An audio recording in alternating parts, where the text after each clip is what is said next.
ما برای رقابت اینجا نیستیم.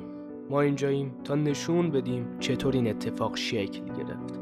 اتفاقی که هدف و نیتش خوب کردن حال مردم شهرمون تو این روزای سخت کنار هم بودنه. محرم 99 تو اوج بسته شدن در مساجد و هیئت‌های مذهبی، دیدن مردمی که نمیتونن عزاداری خودشون رو به جا بیارن حس بدی بهم القا می‌کرد.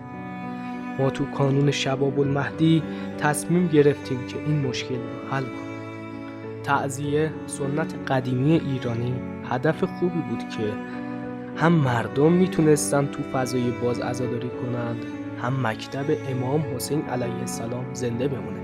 مکتبی که ما از بچگی پای علمش سینه زدیم.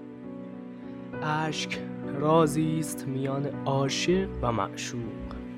این قطره‌های لبریز از چشمان بر دل بیابان بنشیند تا هوای آلوده وجود را پاک کند.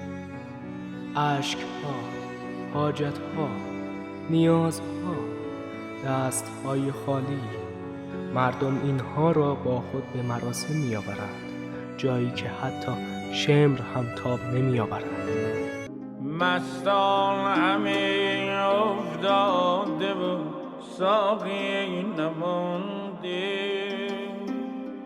مستان همه افتاده و ساقی نمانده، یک گل برای باغبان باقی نمانده، یک گل برای باغبان باقی نمانده.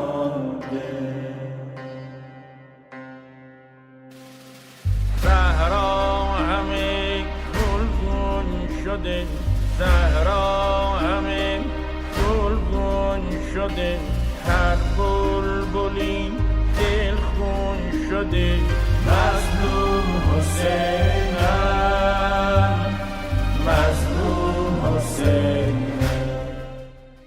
اما ما برای کسانی که نمیتوانستند به تعزیه بیایند هم برنامه داشتیم. برایشان مراسم چهارپای خوانی را فراهم کردیم. جلوی خانه هایشان رفتیم و با ادای احترام به خانواده شهدا مراسم روزه برگزار کردیم. 11 شب مراسم تعزیه خوانی و چهارپای خوانی با رعایت تمامی پروتکل‌های بهداشتی برگزار شد و خادم‌هایی که هیچ وقت نتونستیم اندازه ارزش واقعی کارشون ازشون تقدیر کنیم، این بار با قدرت بیشتری شروع کردیم. نقاط ضعف و قوت خودمون رو پیدا کردیم.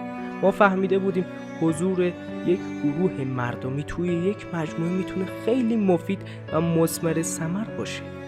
اینجوری شد که ما تصمیم گرفتیم استودیوی مجموعه رو راه بندازیم و شروع کنیم به تولید محتوای رسانه‌ای. البته تو این ایام کار اجرایی و پرداختن به مناسبت‌ها فراموشمون نشده بود.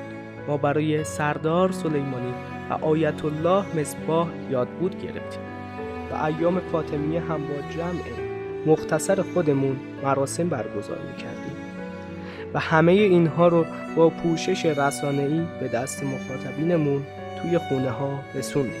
ما سعی کردیم با حضورمون تو فرهنگ سرا از بار زیادی که به دوش کارکنان زحمتکش این مجموعه بود کم کنیم و کمک حالشون باشیم.